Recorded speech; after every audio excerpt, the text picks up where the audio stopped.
Now, this tip is incredibly important for split testing, and I've learned it the hard way.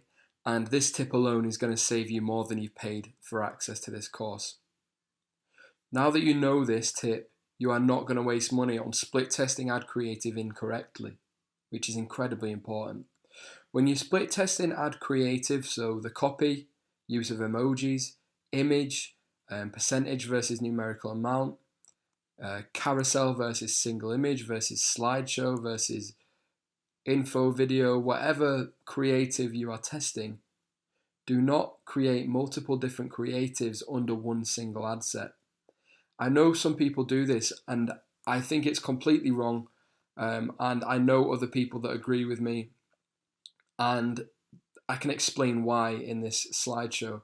But basically, what I want you to do is make sure that you do not, when you are split testing ad creative, it's very, very tempting to create one ad set to run at £10 a day, and within that ad set you have two different ad creatives.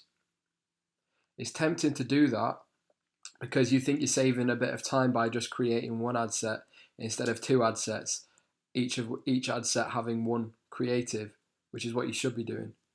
Because if you create one ad set with one budget and within that ad set you have two different creatives, as this second bullet point says, your Facebook budget will not be spent equally between the creatives. Just because you have one ad set running at £10 a day or £5 a day, and within that ad set you have two ad creatives, does not mean that that budget will be spent 50-50 between the two ad creatives. What I mean to say is it will likely spend £9 on one ad creative and £1 of the budget on the other. That's a 90-10 inequality. That's a huge imbalance. You don't get equal amounts of budget spent on each ad set, and therefore you don't get equal amounts of data to compare. Therefore you've tested them unequally. So your data is skewed and potentially inaccurate.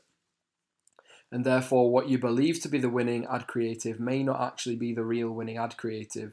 It's just the winning ad creative because it's had more money spent on it. What you need to make sure you do is you have equal amounts spent on each of your split tests. So for creatives, to avoid the above issue, ensure that each split tested ad creative is active in its own ad set. In simpler terms, make sure that every ad set only has one ad creative running inside it. Don't create multiple ad creatives, just create one ad creative for each ad set, no more.